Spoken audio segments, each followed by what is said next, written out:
आदाब, सुनहरे तेलंगाना में आपका इस्तकबाल है। मैं हूं आपके साथ सैयद अनवारुल्लाह गौरी। आगे बढ़ने से पहले नजर डालेंगे हेडलाइंस पर। तेलंगाना में असेंबली इंतखाबात का शेड्यूल जारी। 30 नवंबर को होगी वोटिंग और 3 दिसंबर को आएंगे नताइज।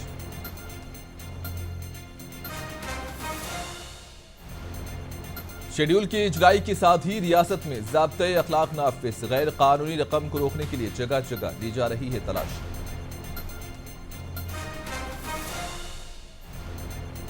एक बार फिर तेलंगाना में केसीआर की होगी जीत, मजलिस के सदर बैरिस्टर ओवैसी का दावा।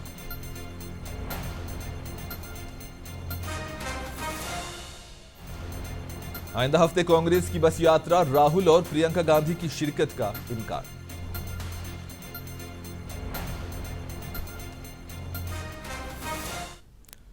मरकजी इलेक्शन कमीशन ने मुल्क की 5 रियासतों में असेंबली इंतखाबात के लिए इंतखाबी शेड्यूल जारी कर दिया है। तेलंगाना में पोलिंग 30 नवंबर को होगी और सीईसी राजीव कुमार ने कहा कि तेलंगाना असेंबली इंतखाबात के लिए नोटिफिकेशन 3 नवंबर को जारी किया जाएगा और 3 नवंबर से ही पर्चे नामजदगी का आगाज होगा और पर्चे नामजदगी दाखिल करने की आखिरी तारीख 10 नवंबर होगी, जबकि पर्चे नामजदगियों की जांच पड़ताल 13 नवंबर को होगी और 15 नवंबर कागजात नामजदगी वापस लेने की आखिरी तारीख है। पोलिंग 30 नवंबर को होगी, जबकि वोटों की गिनती 3 दिसंबर को होगी और नताइज का ऐलान भी उसी दिन किया जाएगा और इंतखाबी अमल 5 दिसंबर को खत्म हो जाएगा। Telangana would go last to the poll and date of poll is 30th November.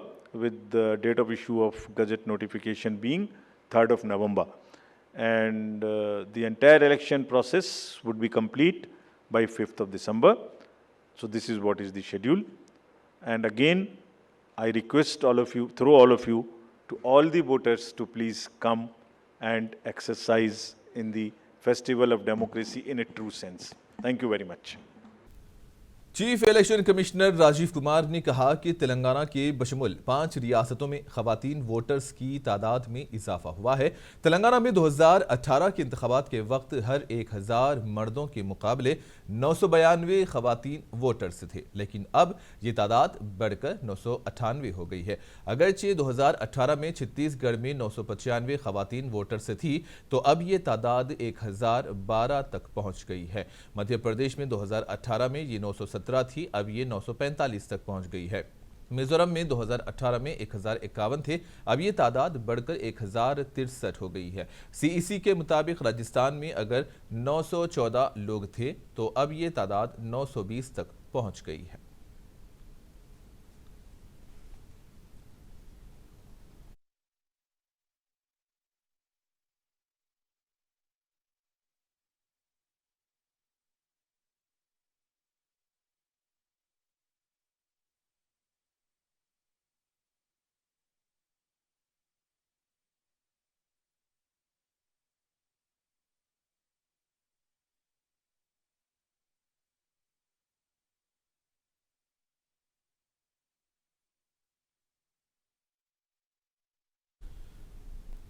Telangana रियासत में असेंबली इंतखाबात का शेड्यूल आ चुका है, जिसके फौरी बाद ही रियासत में इंतखाबी ज़ाब्ते अखलाक भी नाफिज हो गया है। भारी मकदार में नकद रकम ले जाने वाले अफराद को अब होशियार रहने की ज़रूरत है, क्योंकि इलेक्शन कमीशन की हिदायत पर जगह जगह रियासत में चेकिंग की जा रही है ताकि गैर कानूनी रकम की मुंतकिली पर रोक लगाई जा सके। रियासत में 5 दिसंबर तक इंतखाबी ज़ाब्ते अखलाक नाफिज रहेगा, जिसके पेश नज़र एक फ़र्द को सिर्फ 50,000 रुपये ले जाने की इजाज़त होगी, जबकि ज़्यादा रकम के लिए मुनासिब रसीद और दस्तावेजात की जरूरत पड़ेगी। मुनासिब रसीद और दस्तावेजात ना होने की सूरत में नकद रकम जब्त कर ली जाएगी।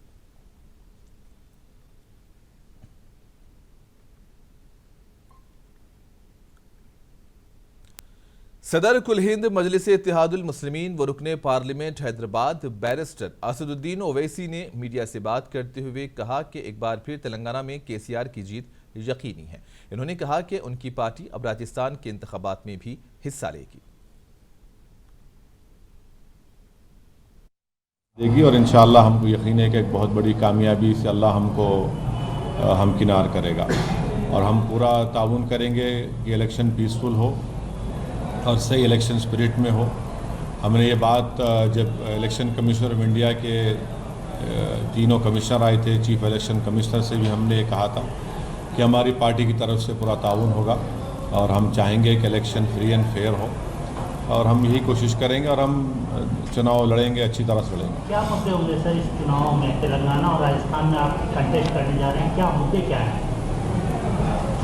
देखिए, हर प्रदेश में, हर रियासत में मुद्दे मुख्तलिफ ज़रूर हैं और रहेंगे, पर एक मुद्दा ज़रूर है जो तेलंगाना राजस्थान में बड़ा कॉमन है, वो ये है कि अल्पसंख्यक समाज की, दलित समाज की पॉलिटिकल लीडरशिप हो, उनकी एक वॉइस हो, ताकि उनसे उनका पॉलिटिकल एम्पावरमेंट हो, जिसकी वजह से उनका सोशल जस्टिस उनसे होगा और डेवलपमेंट में, एजुकेशन में उनका हिस्सा, सिक्योरिटी में इजाफा होगा। अब तेलंगाना में कई अलग इश्यूज़ रहेंगे, राजस्थान में अलग रहेंगे, मगर जो कॉमन चीज़ें हैं वो ये है, अब तेलंगाना में तो हमको ये उम्मीद है कि इंशाअल्लाह दोबारा केसीआर तेलंगाना के मुख्यमंत्री बनेंगे और हमारी पार्टी के एमएलएज भी कामयाब होंगे जहाँ जिस असेंबली कॉन्स्टिट्यूंसी से हम लोग लड़ेंगे। राजस्थान में हम लोग पहली मर्तबा लड़ने जा रहे हैं। जमील खान हमारे पार्टी के प्रेसिडेंट हैं, उनकी लीडरशिप में हम उम्मीद करते हैं कि राजस्थान की आवाम भी हमारे एमआईएम पार्टी के कैंडिडेट्स को वोट देकर वहाँ पर उनका विधायक एमएलए बनाएंगे। कितने सीट पे लड़ने वाले सवाल है और तेलंगाना में आप 8 सीटों पे लड़ते रहे हैं, तो अब क्या 8 से ज़्यादा सीटों पे लड़ेंगे? सवाल नंबर 1। सवाल नंबर 2, अभी आपने कहा कि हम उम्मीद करते हैं कि सीएम जो है फिर से रिपीट करेंगे, बीआरएस की सरकार बनेगी, तो जो कांग्रेस आप पे आरोप लगाती है कि आप बीआरएस के बी टीम हैं, तो आपने ऑफिशियली स्वीकार कर लिया कि आप हम तो सबकी लैला है ना। जब 2004 से 2012 तक डॉक्टर मनमोहन सिंह की तायद कर रहे थे, तो इनको जब याद नहीं आया, ये तमाम अपॉर्चुनिस्ट और ये सूडो सेकुलर लोगों को, जब 2008 में कम्युनिस्ट पार्टी के लोग इनका हाथ छोड़ दिए, दामन छोड़ दिए, तो जब असदुद्दीन ओवैसी इनका साथ दिया था, एमआईएम पार्टी ने साथ दिया था न्यूक्लियर डील के वक़्त, जबकि किरण कुमार रेड्डी अर्सवाल आंध्र प्रदेश में नो कॉन्फिडेंस मोशन आया तो असेंबली में एमआईएम पार्टी के एमएलए इनका साथ दिए थे। प्रणब मुखर्जी के प्रेसिडेंट का इलेक्शन आया तो किसने कहा था असदुद्दीन ओवैसी को कि जाकर जगन मोहन रेड्डी को जेल में मिलो? नाम बोलूं सबका मैं? अभी रातों की नींद हराम हो जाएंगे अगर पूरे नाम बोलूँगा तो ये चलता है, ये इनकी ये मुनाफिकत है, जिसको अंग्रेज़ी में तर्जुमा करें तो हिपोक्रेसी है इन लोगों की। इनका ये पॉलिटिकल एरोगेंस है और इनकी इंटेलेक्चुअल डिसऑनेस्टी है इन लोगों की। जो आप 8 सीट पे तो सवाल किए थे तो साहब आप उसके जवाब नहीं दे सकते। क्या इससे ज़्यादा आप कितने सीट पे लड़ेंगे? अभी तो आज डेट्स आए मेरे दोस्त, नोटिफिकेशन आएगा और उसके बाद फिर आपका नॉमिनेशन की डेट आएंगी। लास्ट डेट ऑफ नॉमिनेशन इंतजार करिए आप। नहीं सर, आप ही कहते हैं कि एमआईएम 24/7 और 12 महीना काम करती है, तो आप तैयारी तो हाँ, तैयारी है। फैसला कब होगा? जब फैसला लेने का अभी तो टाइम है ना। अभी तो आप देखिए नोटिफिकेशन आएगा तेलंगाना का 3 नवंबर को, फिर लास्ट डेट होगा 15 विड्रॉल नहीं, वो तो विड्रॉल नहीं भाई, नॉमिनेशन का डेट आएगा ना। हाँ तो करेंगे, जल्दी क्या है, आपको इतनी फिक्र क्या है? फिर भी नहीं, हम तो आपको दो बातें असेंबली में कहा था। नहीं, आपको हम 8 से ज़्यादा सीटों पे आपको हम 2 अहम बातें तेलंगाना के बारे में बताए हैं। नंबर 1, जहां कहीं से भी एमआईएम पार्टी का कैंडिडेट लड़ेगा, हम तेलंगाना की आवाम से ये अपील कर रहे हैं कि आप एमआईएम पार्टी के कैंडिडेट्स को 30 नवंबर के दिन। तेलंगाना के वजीर केटीआर जयशंकर भोपालपल्ली में जिला कलेक्ट्रेट के दफ्तर और एसपी ऑफिस का इफ्तिताह किया। इस मौके पर केटीआर ने बात करते हुए कहा कि तेलंगाना तरक्की के मैदान में सबसे आगे है और तेलंगाना जैसी तरक्की मुल्क की दीगर रियासतों में कहीं नहीं मिलती। इन्होंने कहा कि फीकस आमदनी में पूरे मुल्क में तेलंगाना को पहला मुकाम हासिल है और रियासत आईटी और ज़राई मैदान में सरफ़हरिस्त है। रियासत में सनतों के क़याम के जरिए रोजगार के मौक़े फराहम किए जा रहे हैं। इस मौके पर रुकन असेंबली जी वेंकटरमना रेड्डी, साबिक़ स्पीकर मधुसूदन चारी और दीगर भी मौजूद थे।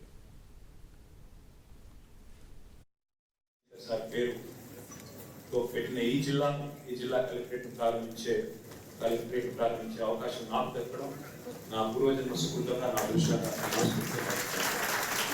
ఎందుకంటే జీవితం అంతా తెలంగాణ కోసమే శ్వాసించి జీవించి పుట్టుక నీతి చావు నీతి బతుకంతా తెలంగాణది అన్నట్టుగా అడుగడుగున తెలంగాణ కోసం పరితపించిన మహానుభావుడు పెద్దలు ప్రొఫెసర్ కొత్తపల్లి జయశంకర్ గారు. అటువంటి జయశంకర్ సార్ పేరు మీద మనం ఈరోజు ఒక వ్యవసాయ కళ వ్యవసాయ విశ్వవిద్యాలయం పెట్టుకున్నాం. అదేవిధంగా ఈరోజు ఒక జిల్లా కేంద్రానికి వారి పేరు పెట్టుకున్నాం. దాంతో పాటు ఈరోజు ఏ జిల్లా కేంద్రానికి అయితే వారి పేరు పెట్టుకున్నామో ఆ జిల్లాలో సర్వ హంగులతో కూడిన ఒక చక్కటి ఇంటిగ్రేటెడ్ డిస్ట్రిక్ట్ ఆఫీస్ కాంప్లెక్స్ కూడా ఈరోజు మనం ప్రారంభించుకున్నాం. మీకు ఒక మాట చెప్తే నేను మీకు కొంత అతిశయోక్తిగా అనిపించవచ్చు, కానీ ఇక్కడ ఉన్న ఉద్యోగులందరితో కూడా నేను చేసే విజ్ఞప్తి ఏమంటే तेलंगाना के वजीर दाखिला मोहम्मद महमूद अली ने कुत्तूर मंडल के यमन नरवा हजरत जहांगीर पीरा दरगाह में 50 करोड़ की लागत के मुख्तलिफ तरक्याती कामों का इफ्तिताह किया और दरगाह शरीफ पर चादर गुल पेश करते हुए दुआ की। इस मौके पर वजीर दाखिला मोहम्मद महमूद अली ने बात करते हुए कहा कि चीफ मिनिस्टर KCR ने गुज़िश्ता 4 साल कबल दरगाह को तरक्की देने का ऐलान किया था और चीफ मिनिस्टर के इस ऐलान के मुताबिक दरगाह के तरक्याती कामों का आगाज़ किया गया है। जबकि वजीर दाखिला मोहम्मद महमूद अली ने 5 करोड़ की लागत से तामीर किए गए कबायली रिहायशी स्कूल्स की इमारत का भी इफ्तिताह किया। इस मौके पर रुकने पार्लियामेंट श्रीनिवास रेड्डी, शादनगर के रुकने असम्बली अंजया यादव, तेलंगाना अक़लियती बहबूद के सेक्रेटरी सैयद उमर जलील और वक्फ बोर्ड के CEO ख्वाजा मोइनुद्दीन और दीगर भी मौजूद थे। नगर में जहांगीर पीरा दरगाह का फाउंडेशन रखा गया है। आज से 4 साल पहले हमारे CM साहब आए थे यहाँ पर, तो देखकर 50 करोड़ रुपए सैंक्शन किए थे। यहाँ पर थोड़ा सा प्रॉब्लम था, जो लोग अपने कारोबारी जिसके दुकानात है यहाँ पे जिनके शॉप्स है वो चूंकि तोड़ के नए बना के देना चाह रहे थे, मगर हमारे MLA साहब ने कहा कि मत तोड़िए, नई तरीके से प्लान बनाइए। उसके लिए पेंडिंग हुआ और उनकी मर्जी के हिसाब से प्लान बनाया गया। दरगाह के पीछे इसमें बहुत बड़ी जगह है, वहाँ पे डेवलप किया जा रहा है। हम CM साहब का शुक्रिया अदा करते हैं कि 50 करोड़ की रकम उन्होंने 4 साल पहले मंजूर की थी।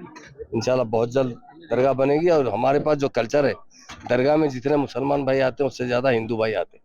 ये कल्चर है हमारा, प्यार मोहब्बत से। खासतौर से जहांगीर पीरा दरगाह तेलंगाना के अलावा हमारे कर्नाटक महाराष्ट्र से भी लोग आते हैं। बहुत अच्छी तरीके से दरगाह बनाई जा रही है ताकि जो ज़ायरीन आते हैं उन्हें अच्छी तरीके से सहूलत दी जाए। और मैं खासतौर से हमारे जो शादनगर के हरदिल अजीज़ MLA साहब है, अंजया साहब का शुक्रिया अदा करता हूँ। उन्होंने अपनी जुस्तजू से इस प्लान को अच्छी तरीके से चेंज करते हुए बनाया ताकि यहाँ के जो शॉप ओनर्स हैं उनको डिस्टर्ब ना हो और दरगाह भी अच्छी बने। मैं हमारे CM साहब का शुक्रिया अदा करता हूँ। स्टेशन घनपुर BRS पार्टी के रुकने असेंबली T राजैया ने रैतु बंधु समिति के रियासती सदर के ओहदे का जायजा हासिल किया। इस मौके पर राजैया ने रैतु बंधु समिति की जिम्मेदारी उन्हें सौंपने पर चीफ मिनिस्टर KCR से इजहार तशक्कुर किया, जबकि बहुत से किसानों और मुकामी लोगों ने राजैया को मुबारकबाद दी।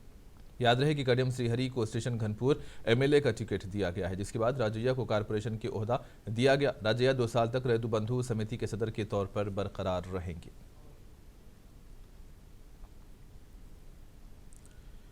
मरकजी वजीर सियाहत व तेलंगाना BJP के सदर G किशन रेड्डी ने कहा है कि इंतखाबी हिकमत अमली के तहत उम्मीदवारों का ऐलान ताखीर से किया जाएगा। ताहम इन्होंने निशानदही की है कि उम्मीदवारों का इंतखाब 50% तक मुकम्मल हो चुका है। इन्होंने सिकंदराबाद रेलवे स्टेशन पर साउथ सेंट्रल रेलवे की जानिब से तेलंगाना में 4 ट्रेन खिदमात की तोसी को झंडी दिखाई। इस मौके पर किशन रेड्डी ने खिताब करते हुए कहा कि वज़ीर आज़म पहले ही 2 बार तेलंगाना का दौरा कर चुके हैं। मरकजी वज़रा और BJP लीडर जल्द ही इंतखाबी मुहिम के लिए तेलंगाना का दौरा करेंगे। इन्होंने कहा कि अवाम चाहते हैं कि BJP इख्तियार में आए और मरकजी हुकूमत ने रियासत में रेलवे के प्रोजेक्ट्स पर हज़ारों करोड़ रुपये खर्च किए। हैदराबाद में एक नया रेलवे टर्मिनल कायम किया जाने वाला है। चल्लापल्ली रेलवे टर्मिनल का आगाज़ जनवरी में होगा। MMTS के दूसरे मरहले के काम भी जल्द मुकम्मल किए जाएंगे और रियासती हुकूमत ताउन करती है तो MMTS की तोसी यादादरी तक की जाएगी। रेलवे बोर्ड ने MMTS के दूसरे मरहले के लिए फंड्स की भी मंजूरी दी और अगर रियासती हुकूमत ताउन करेगी तो हम तेजी से काम मुकम्मल करेंगे।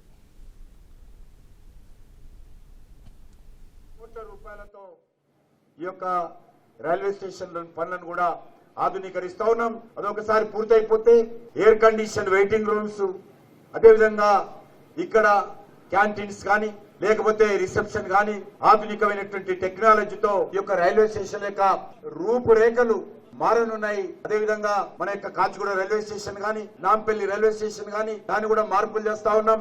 ఏదైతే చెర్లపల్లి రైల్వే స్టేషన్ లో ఈరోజు హైదరాబాద్ లో 3 టెర్మినల్స్ ఉన్నాయి. ఈ మూడింటికి అదనంగా మరొక చెల్లపల్లి న్యూ రైల్వే టెర్మినల్ కూడా మనకు హైదరాబాద్ నగరానికి వస్తా ఉంది. అది కూడా వచ్చే సంవత్సరము జనవరిలో సంక్రాంతి పండుగ సందర్భంగా తెలంగాణ ప్రజలకు చెర్లపల్లి రైల్వే టెర్మినల్ కూడా డెడికేట్ చేయాలనేటువంటి నిర్ణయంతో రైల్వే అధికారులు మరి కృతనిశ్చయంతో ఉన్నారు. తప్పకుండా న్యూ రైల్వే చెర్లపల్లి టెర్మినల్ వచ్చే సంవత్సరము జనవరిలో ప్రారంభించుకుంటామనేటువంటి విశ్వాసం నాకు.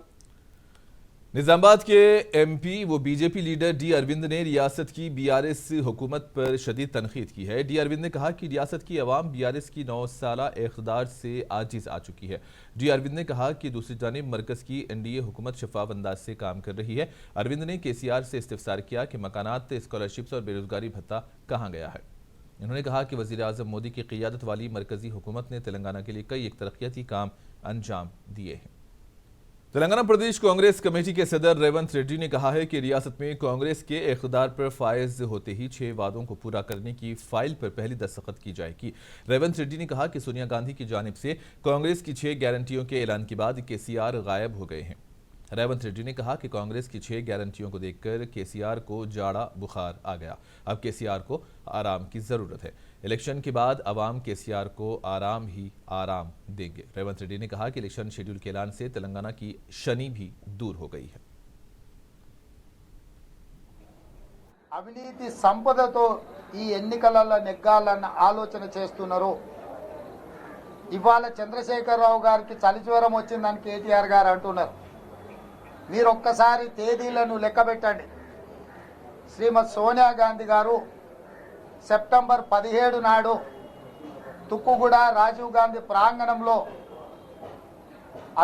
అభయహస్తం ద్వారా 6 గ్యారెంటీలను ఏదైతే ప్రకటించిందో ఆ తర్వాత నుంచే చంద్రశేఖరరావు గారు ప్రజలకు కనిపించకుండా పోయిండు. ఎందుకంటే ప్రజా సంపదను దోసుకొని తన కుటుంబమే 1,00,000 కోట్ల రూపాయల ఆస్తిని 10,000 इलेक्शन कमीशन ऑफ इंडिया की जानिब से तेलंगाना असेंबली इंतखाबात के लिए शेड्यूल जारी करने के साथ ही रियासत में सियासी पारा भी चढ़ गया है। तमाम सियासी पार्टियां अपने अपने अंदाज से सियासी मुहिम में तेजी लाने की कोशिश कर रही हैं। तेलंगाना कांग्रेस मुंतखब सीनियर कायदीन के साथ बस यात्रा शुरू करने के लिए एक एक्शन प्लान को हतमी शक्ल दे रहे हैं।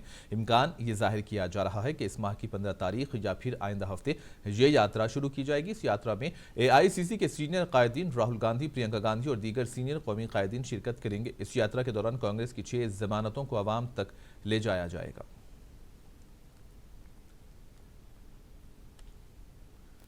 अचमपेट के रुकने असेंबली व गवर्नमेंट विप जी बाला राजू ने आबपाशी के लिए पानी की फराहमी के लिए अचमपेट इरीगेशन प्रोजेक्ट के संगी बुनियाद रखा।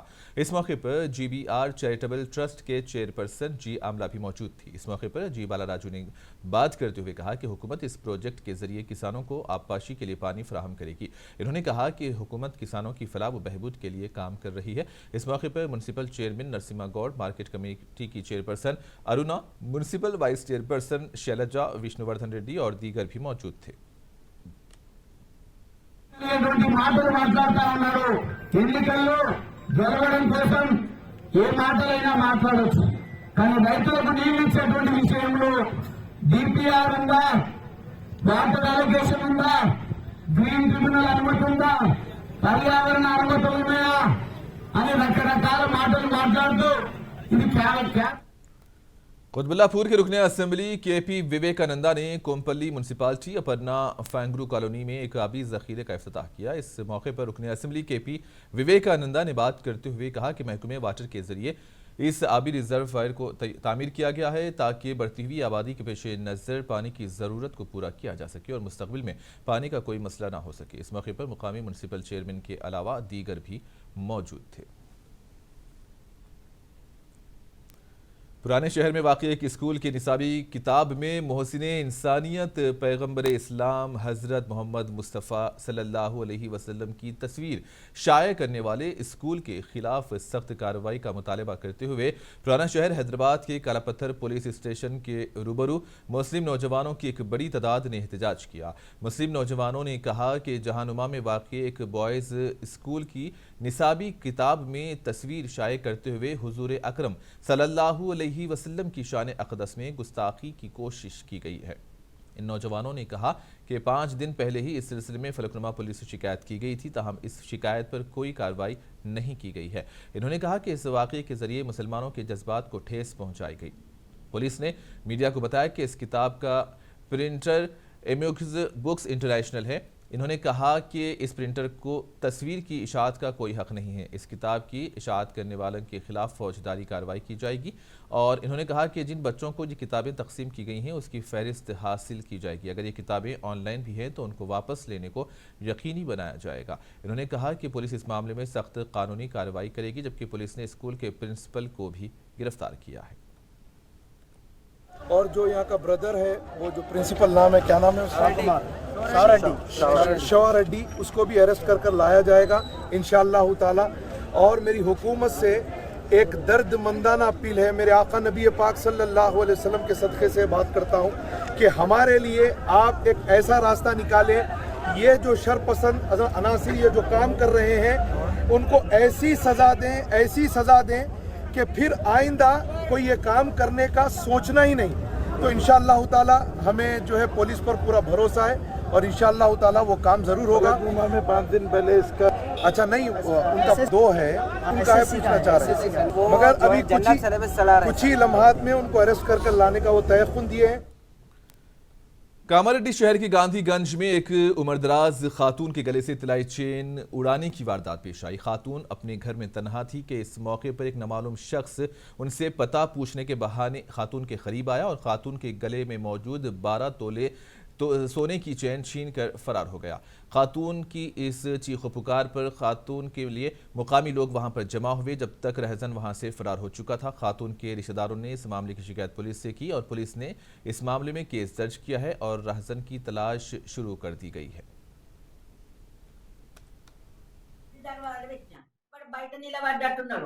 బయట నిలబడ్డాకనే తానం చేసి సీర చుట్టుకొని అంటే దర్బార్ తీసాక నాగేశ్వరరావు వెళ్ళేది అంటే ఎదురుకుంటాడు నాగేశ్వరరావు।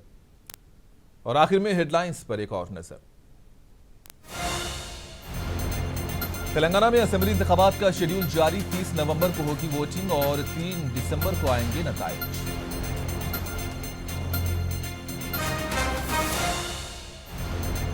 शेड्यूल की इजराई के साथ ही रियासत में ज़ाब्ता अखलाक नाफिज, गैर कानूनी रकम को रोकने के लिए जगह जगह ली जा रही है तलाशी।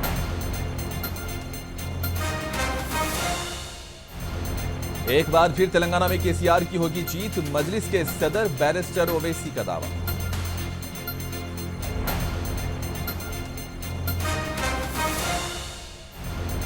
आइंदा हफ्ते कांग्रेस की बस यात्रा, राहुल और प्रियंका गांधी की शिरकत का है इम्कान।